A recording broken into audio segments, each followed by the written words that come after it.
Ada persoalan bagaimana seorang guru melakukan kemaksiatan terpaksa atas alasan tersendiri. Apakah murid masih perlu ikuti atau ditinggalkan?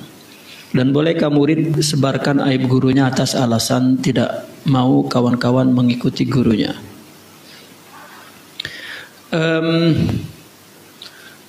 Selain Nabi dan Rasul, Nabi dan Rasul adalah maksum. Maksum dalam arti tidak akan melakukan maksiat, ya, syariatan wa haqiqatan. Adapun selain Nabi, ya, meskipun itu qutbul aulia, ya, wali kutub katakan, maka tidak maksum, artinya masih terbuka untuk melanggar maksiat, melanggar syariah, ya. Bahkan para aulia secara hakikat dia aman dan selamat, tetapi secara syariat bashar, ya, terbuka, maksum. Maka dikatakan para aulia mahfuz, ya, mahfuz. Apa mahfuz itu? Dipelihara. Terpelihara oleh apa?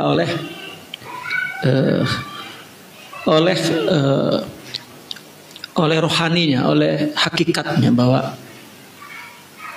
hakikatnya tidak akan pernah berpaling dari Allah Subhanahu wa taala. Lalu kemudian kita sebagai orang awam mahfuz juga, mahfuz bisyariah, bil Quran. Jadi ketika kita maksiat, kita kembali ke Al-Quran, kita taubat. Ini juga kita terpelihara oleh Al-Quran, bahwa Allah menjelaskan dalam Al-Qurannya, Allah akan mengampunkan apapun dosanya, ya. Jika bertobat, maka Allah mengampunkan tak peduli apapun dosanya. Artinya semua orang mukmin mahfuz, ya, artinya tidak terlepas siapapun dari maksiat. Sebetulnya begini, kita mesti memahami betul pandangan kita, paham kita kepada maksiat itu apa, ya, kepada dosa itu apa. Kita tahulah ada dosa, ada maksiat kepada Allah, dan ada maksiat kepada sesama manusia. Artinya maksiat itu kan zalim, ya, zalim, ya, kepada diri manusia, diri sendiri atau diri orang lain, dan kemudian dia berbuat zalim kepada dirinya sendiri, termasuk melakukan maksiat kepada Allah Subhanahu wa taala. Yang perlu kita pahami bahwa maksiat itu Allah ciptakan untuk Allah ampunkan, bukan untuk Allah kutuk, ya. Karena Allah punya sifat maha ghafir, ghaffar, ghafur, bahkan rauf, rahim, wadud, karim, ya. Banyak sangat dosa, sifat dan asma Allah yang sifat ini berfungsi, katakan, untuk memaafkan, mengampunkan, menyayangi makhluknya apapun, ya. Coba ghafir itu sifat yang mengampuni dosa-dosa kecil-kecil, ghafiruz dzunub, ya. Ghaffar, dosa-dosa besar yang tidak sengaja. Ghafur, dosa besar yang mungkin sengaja. Apapun dosa yang dilakukan oleh manusia, bukan hanya satu manusia, mungkin semua manusia, dosa ini menutupi langit, bahkan mungkin lebih tinggi banyak dosa daripada langit. Ampunan Allah dibanding dengan dosa itu kecil saja, dosa itu ampunan Allah. Ini yang perlu kita pahami. Tetapi juga jangan gurur. Kita baru bahas pasal gurur, Allah Maha Pengampun. Bukan. Artinya kita memandang dosa itu diciptakan oleh Allah untuk Allah ampunkan. Maka ada kisah, saya belakangan ini mengulang-ulang kisah itu karena, ya, mungkin setelah membedah kitab gurur nih, ya. Di akhirat itu ada orang yang dipanggil oleh Allah. Lalu Allah tanya, kamu dulu tahun sekian, bulan sekian, tarikh sekian melakukan maksiat dan orang tak ada yang tahu, hanya kau saja yang tahu. Terkejut hamba itu. Ya, dia tahu bahwa kita bila sampai ke akhirat itu tahu bahwa Allah tahu. Ya. Kita tak dapat berpikir-pikir, tak dapat berselindung diri. Ya. Nah, di dunia kita ini tak betul, tapi kita boleh tunjuk-tunjuk macam orang soleh, macam orang betul.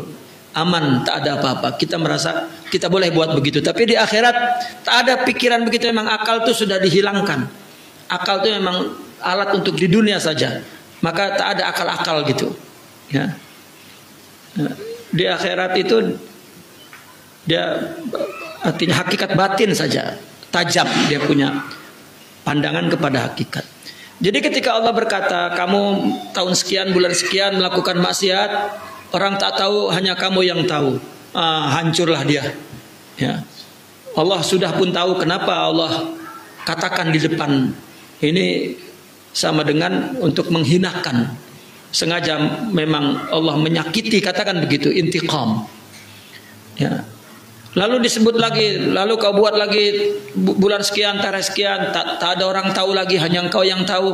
Makin hanguslah mukanya, malu di depan Allah. Allah sebut lagi banyak sangat rupanya dosa-dosa yang hanya dia yang tahu, orang tak tahu, dan dia tampil depan orang soleh-soleh saja.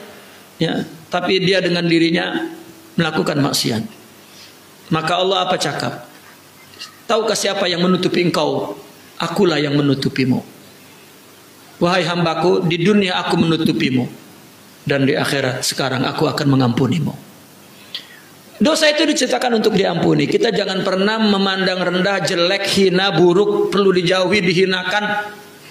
Ini sifat bukan dari agama, ini sifat dari jiwa yang buruk. Dosa Allah ciptakan. Ya. Ini kita nak ubah pandangan dulu.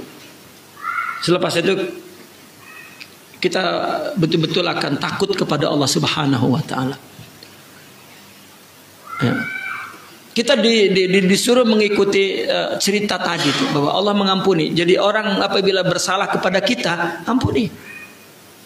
Allah mengampuni. Begitu. Nah, maka kita perlu pahami dua perkara juga. Allah menciptakan, Allah cipta itu baik dan buruk di dua tempat. Pertama di syariatnya. Di syariatnya, di Al-Quran dan hadis Allah cipta baik buruk, baik buruk, baik buruk. Buruk Allah kasih iqab, baik Allah kasih sawab, pahala. Ini Allah cipta nih. Ya. Maka kita jika nak pandang orang itu baik buruk berdasarkan syariah, jangan berdasarkan yang lain. Yang kedua, di mana Allah cipta baik buruk dalam tubuh kita, sifat tubuh ini. Apa yang kita sesuai dengan kita itu baik, tak sesuai itu buruk. Kita tengok ada orang, kita benci sangat dengan orang ini, nak muntah mungkin tengok dia ini. Tapi kenapa ada orang cinta mati dengan dia? Ya. Jadi dia buruk kata. Ini adalah keburukan yang dipandang oleh diri. Karena dia menghina aku, dia tak bersama aku, maka dia buruk. Padahal dia melakukan itu mungkin dengan alasan yang betul. Ya. Jadi dengan memiliki dua pandangan mata dan batin, kita menengok orang salah secara syariat saja. Salah kata. Pasal kita suka dan tidak suka itu lain perkara. Maka orang hati pertama kena bersih. Agar meskipun itu orang baik, buruk, baik, kalau meskipun itu kita tak suka, karena dia baik, kita kena katakan baik. Itu perlu hati yang bersih. Yang kedua, perlu ilmu yang luas. Ya. Perlu hati yang bersih, perlu ilmu yang luas. Kalau sudah hati bersih, kita tidak akan melihat orang meskipun dengan kita katakanlah bersetur, tapi kita tidak akan mengatakan apa yang dilakukannya buruk, tetap baik. Ya. Ditambah dengan ilmu yang luas, maka dia melihat baik buruk itu secara syar'i. Oke. Soalan ini menyebut guru. Guru ini kalau kita bandingkan dengan kita, bahwa berarti ilmunya lebih banyak dia, amalnya lebih banyak dia, kesolehannya lebih banyak dia. Kenapa kemudian dia melakukan satu kesalahan ditinggalkan? Ini kan tidak logik. Kepada sesama saja tak boleh. Ya, kalau kita meninggalkan itu untuk mendidik. Ya. Kan man ra'a minkum munkaran falyughayyir biyadihi. Kalau dia melakukan kemunkaran, kalau kita termasuk yang kuat, larang dengan tangan. Kalau tak, dengan lisan. Disuruh oleh Nabi itu yughayyir, rubah. Bukan larang dan cegah, rubah. Alatnya tangan, kekuatan. Kalau tak, lidah, nasihat, penjelasan. Kalau tak mampu, hati, tinggalkan. Ingat, Nabi menyebut 3 alat: tangan, lidah, dan hati. Alatut taghyir. Karena Nabi menyuruh, jika engkau melihat munkar, rubahlah dengan tangan, lidah. Berarti tangan, lidah, dan hati dalam konteks melihat munkar alatut taghyir. Mesti merubah. Jangan kita bertindak semakin teruk. Ya. Itu berarti tidak melaksanakan hadis. Jadi orang nak rubah orang itu kena hati-hati. Yang penting berubah dari buruk ke baik. Jangan karena Al-Quran, kamu tak betul ini kalau Nabi, ini makin teruk. Ya, jadi ada cara bagaimana taghyir. Gitu. Artinya itulah munkar untuk ditaghyir. Itu ibadah kita. Bukan kita baik dia buruk, tak. Jika kita melihat orang berbuat buruk, aib, ya, melihat orang berbuat buruk, melakukan kesalahan, kita mesti ingat bahwa sifat itu pun ada pada kita. Ya. Bukan, tak paham aku kenapa orang ini, dia tak paham ada orang berbuat buruk, tak paham, dia malaikat. Ya.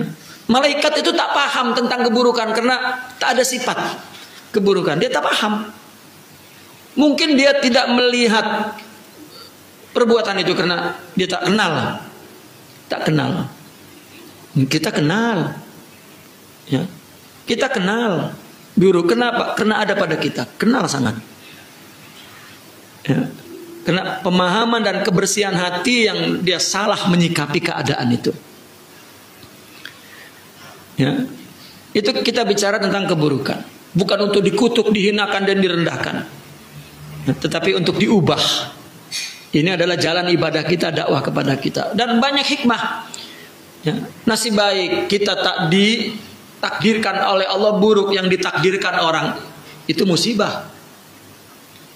Ya, musibah bagi dia dan pelajaran bagi kita. Jadi tak ada peluang kita nak hinakan, nak rendahkan, tidak. Menjauhkan itu untuk taghyir, bukan untuk menghina. Bukan untuk memandang rendah kepada sesama pun. Jauhkan. Jauhkan itu agar taghyir, agar dia merasa itu salah dan berpikir kemudian merubah. Kalau menjauhkan, siapa yang nak merubah? Mungkin saja dengan kita menjauhkan, dia semakin teruk, itu sebab kita. Terjadi pada Nabi, orang minum khamar, lalu dia teriak-teriak, dipermalukan orang itu di depan orang ramai. Ya Rasulullah, ya Rasulullah, ya Rasulullah. Sambil diheret-heret orang itu. Rasulullah keluar. Kenapa? Ya. Dia minum khamar ya Rasulullah. Kau takzir. Jangan bising. Ditakzir. Rupanya pergi, berapa hari kemudian malah makin teruk. Dia datang kepada Rasulullah, makin teruk. Rasulullah tunjuk mukanya di depan dia, kau sebabnya. Ya, tak boleh mempermalukan orang karena dosa. Allah nak ampunkan dosa itu. Ini agama nih. Selain itu hawa nafsu. Ya, merendahkan, menghinakan dan mempermalukan orang, hawa nafsu itu sifat buruk. Ya. Nabi, Allahu Akbar. Ya. Orang datang mengaku zina depan Nabi nak bersihkan. Ya. Tohirni ya Rasulullah. Dia cakap depan ramai orang. Ya. Rasulullah tak nak agar orang lain mendengar. Rasulullah kemudian menoleh ke sini. Rasulullah cakap yang lain. Rupanya dia pun berpindah ke sini, ya Rasulullah tohirni. Dia cakap lagi yang lain, tohirni. Ya. Sehingga ulama memahami daripada hadis ini, andaikan dia diam, cukup sekali Rasulullah dengar, Rasulullah akan disuruh, kamu bertobat saja. Tapi karena orang semua dengar, ini pelajaran bagi orang, akhirnya dicilid. Ya, karena Rasulullah tak pernah menyaksikan orang ditakzir, orang dijilid, Rasulullah melihat, tak sampai hati. Tak mau Rasulullah melihat orang dilukakan, karena dia sayang. Ya, tak mau melihat ada orang dihinakan, karena itu umatnya. Ya. Cerita Imam Ibnu Arabi, dia melihat ada orang yang menghina gurunya. Orang menghina gurunya. Lalu Imam Ibnu Arabi mendatangi orang itu dan ditumbuk mulutnya sampai pecah. Dia balik, wah dia jihad fisabilillah karena ya, menghancurkan mulut orang yang menghina gurunya. Tertidur, letih, ya, letih sebab pukul orang itu, bermimpi ketemu Rasulullah Sallallahu Alaihi Wasallam. Apa yang kau lakukan? Ya, dia bilang, kenapa kau pukul umatku? Dia menghina guruku ya Rasulullah. Mulut itu berselawat kepadaku, mana mulia gurumu dengan aku. Ya, adab dalam agama itu akhlak. Ya. Kita sebut guru, bukan malaikat. Kemungkinan besar melakukan maksiat. Justru dulu Al-Fakir pun memandang orang jika sudah jadi mursyid, wah sudah soleh seperti orang dalam cermin, tak kena debu pun. Malaikat, ya ini lagi hebat dari malaikat, kena wali. Susah nak cari manusia seperti itu. Kalau dapat pun susah nak ikuti. Letih. Ya. Itu sebab Nabi pun tak diutus dari malaikat. Meskipun maksum. Gitu. Ya. Semua khalifah adalah manusia. Rasul manusia. Ulama manusia. Orang soleh manusia. Dan jalan menuju kepada Allah manusia jalannya. Ya. Nah maka kemungkinan untuk, bahkan setelah Al-Fakir memahami ternyata mursyid adalah seorang manusia yang mungkin salah, justru kita cari yang salah agar kita tahu bagaimana dia bertobatnya. Ya. Dulu kita melihat mursyid sama dengan aku, rupanya tak dapat yang tak sama. Kita punya khayalan yang mengeluarkan manusia dari manusia. Itu khayal, bukan hakiki, bukan akli, wala syar'i. Ya, itu bukan yang logik, bukan menurut agama. Kita mencari orang yang selamat, tidak. Justru kita cari dia manusia basyariah berdosa dan dia tahu kena semua aulia mahfuz dengan kebersihan hatinya. Jasadnya tidak selamat dari dosa. Karena dosa diciptakan oleh Allah hikmah. Allah menciptakan dosa hikmah, bukan laknah. Hikmah. Ya. Hikmah untuk dia, hikmah untuk orang dan lain sebagainya. Dan kepada para orang-orang soleh ketika dia maksiat, kita nak tengok macam mana dia bertobatnya. Itu pun pelajaran lagi tinggi. Ya. Itulah. Ya. Nah yang kedua, tengok apa maksud kesalahan maksiat yang dilakukan oleh guru. Ya, mungkin saja itu masalah khilafiyah. Ya, mungkin saja masalah khilafiyah. Menurut ini boleh, itu tidak boleh, ya, dan lain sebagainya. Ya, yang terpenting adalah bagaimana kita melihat taubatnya. Makanya kan ada ungkapan, ya, jika engkau melihat orang terbang jalan di air, engkau jangan terpedaya oleh itu. Lihat bagaimana dia dalam amr wa nahinya. Artinya bagaimana dia melaksanakan perintah Allah dan bagaimana jika dia berdosa, apakah dia bertobat, itu yang kita lihat. Bukan terbang, bukan jalan di air, ya. Selalu jalan kakinya tak napak di tanah macam kuntilanak gitu. Ya, bukan itu wali. Wali adalah kita lihat bagaimana dia melaksanakan perintah Allah dan bagaimana kalau dia melanggar perintah Allah, bagaimana caranya. Ya. Ketika orang kita jadikan guru, maka kita lihat bagaimana dia menghadapi masalah, bagaimana dihina orang, bagaimana, ya. Kalau memang dia ahlul qudwah, maka kita dapat berqudwah kepadanya. Ya. Nah, maka banyak kisah-kisah wali. Ya.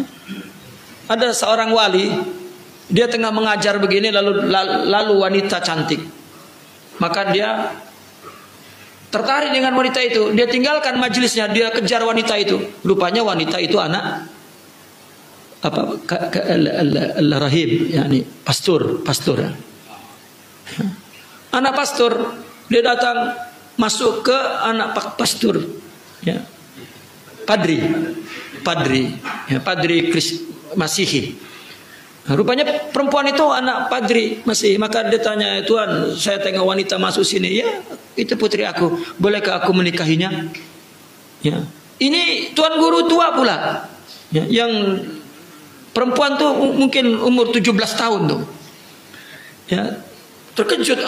Kenapa orang tua nak menikahi? Karena dia jalan nampaklah bajunya. Ya, mungkin kalau dulu jarang orang yang macam itu. Ya. Tak boleh. Padri sadar ini Islam lah putriku nih. Tak boleh. Kalau kau nak ambil putriku, kau buang dulu imamahmu dan jubahmu. Dia buang. Ya, aku buang dah. Bukan, buanglah agamamu. Aku buang agamaku. Murtad tuh. Terkejutlah padri itu. Iya. Ya. Akhirnya tak nanti dulu kamu masuk agama aku, engkau menjadi pengembala dulu, sebagaimana Nabi Isa dulu pengembala. Kau gembala kambing-kambingku dulu, baru kau terima. Dia pergi ke kebun padri itu, dia duduk di bawah pokok jaga kambing-kambing tuh. Muridnya tunggu, alamak kemana tuan guru nih? Ya, terdengarlah berita bahwa tuan guru meninggalkan agamanya dan mengejar wanita. Ya. Separuh muridnya keluar, meninggalkan. Lalu kemudian ada muridnya yang setia, dia pergi kepada seorang tuan guru yang soleh, juga murid dia, senior. Maka dia pergi, ya tuan guru ini macam mana tuan guru kita buat gini. Lalu tuan guru itu datang kepadanya. Dia mengunjungi seorang wali di bawah pokok, maka dia salam, assalamualaikum ya syaikhi. Nah, tengok gurunya itu datang, lastu syaikhak. Ya. Aku bukan gurumu, tinggalkan aku. Aku tak nak melihat wajahmu. Tetap muridnya itu, ya, la anta syaikhi. Ya, wa ana khadimuk. Ya, fa ana muriduk. Ya, ifraq ya anni, katanya. Ifraq anni, jauhkan aku. Lastu syaikhu, ya, aku bukan gurumu. La ya syaikhi, katanya. Ya, engkau adalah guruku. Hari ini aku mendapat pelajaran dan tarbiyah lagi dari engkau. Engkau dulu selalu berkata bahwa hati manusia di tangan Allah. Engkau jangan palingkan hatimu kecuali kepada Allah, juga tidak kepada gurumu. Engkau selalu mengatakan itu. Dengan sebab engkau, Allah mengizinkan aku untuk mengenalnya. Sekarang hari ini aku mendapat pelajaran juga dari engkau, bahwa betul-betul hati itu di tangan Allah, bukan di tangan siapa-siapa. Betul-betul kita suruh bergantung kepada Allah. Wahai guruku, marilah kembali kepada kami. Menangis gurunya. Ya, lalu diberikan tangannya, dicium oleh muridnya dan dibawa. Karena udah berminggu-minggu tuh. Ya, disuruh bersih-bersih, disiapkan tempat duduknya, ya, jubahnya disiapkan, imamahnya disiapkan.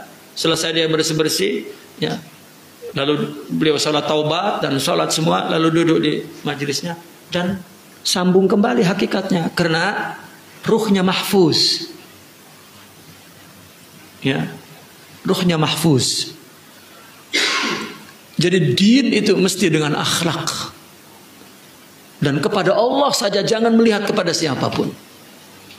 Orang semua kemungkinan maksiat dan kita husnuzan kepada siapapun. Ya, apalagi ahli ilmu wassalah. Ya, karena semua diuji. Mungkin itu ujian kepada kita. Dan kita tidak ada urusan. Orang menjadi muslim dan kafir, sya'anullah.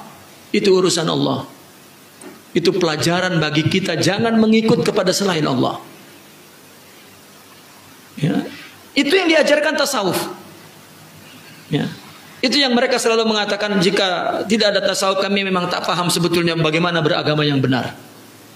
Bagaimana menyembah Allah yang benar. Ya. Kita sering mengatakan, Sayyidina Umar, Sayyidina Utsman, Sayyidina Ali ketika dia diangkat menjadi khalifah, ikuti aku selama aku mengikuti Al-Quran. Ya, terang. Artinya siapapun maksiat, jangan diikuti maksiatnya. Tapi kita tengok macam mana tobatnya, itu adalah amal yang perlu kita ikuti. Ya. Soalan ini tidak kepada guru pun, kepada sesama pun kita memberi kesempatan orang agar berubah menjadi baik. Bagaimana kita tahu itu salah? Kan dari syariat. Kalau kita tak tahu syariat, tak tahu pun itu salah. Ya. Dan memang kesalahan itu, keburukan itu Allah ciptakan di syariat sebagai liyabluwakum ayyukum ahsanu amala, imtihan, sebagai ujian kita semua. Maka kita saling menjadi sarana untuk orang lain menjadi baik. Jangan kita menjadi sarana orang lain menjadi buruk. Ya, itulah yang disebut wasata. Itulah yang disebut agama kita agama dakwah. Ya. Wallahu a'lam bissawab. Baiklah, kena dah. Ya, insyaallah kitab ini Al-Fakir menukil dari beberapa kitab. Ya, sebagai tradisi ya dalam ilmu, dalam kajian, tradisi para ulama dulu ya, mengijazahkan kitab kepada yang mengaji, maka meskipun Al-Fakir tak patut mengijazahkan kitab ini, hadir di sini tuan-tuan guru, asatizah, para thalabah. Namun untuk mengikuti tradisi para ulama, maka Al-Fakir mengijazahkan kitab ini, kitab teguran untuk orang-orang yang was-was dan terpedaya, yakni Zammul Muwaswasin wal Maghrurin. Ya, Al-Fakir ijazahkan untuk dibaca dan diamalkan dan diajarkan kepada yang lain. Ajaztukum. Ya. Allahumma salli ala Sayyidina Muhammadin wa ala alihi wa sahbihi wa barik wa sallim. Allahumma inna nas'aluka an tuhaqqiqana bima 'allamtana wa 'allimna ma yanfa'una wa zidna ilman bi rahmatika ya arhamar rahimin. Allahumma inna nas'aluka ilman nafi'a wa nuran sati'a wa qalban khashi'a wa badanan sabira wa shifaan min kulli da. Allahumma kun lana wa la takun 'alaina. Allahumma akhrijna min zulumatil wahm wa akrimna bi nuril ilmi wal fahm. Ya rabbana zidna ilman, ya rabbana zidna ilman. Allahumma alhimna rusdana wa a'idna min sururi anfusina wa aqilna bit taqwa jamila bil afiyah bi rahmatika ya arhamar rahimin. Rabbana ighfir lana wa li walidina warhamhum kama rabbawna shighara. Rabbana zalamna anfusana wa tub alaina wa illam taghfir lana wa tarhamna lanakunanna minal khasirin. Rabbana atina fid dunya hasanah wa fil akhirati hasanah wa qina adzabannar. Sallallahu ala sayyidina Muhammadin wa ala alihi wa sahbihi wa baraka wa sallam. Walhamdulillahi rabbil alamin. Assalamualaikum warahmatullahi wabarakatuh.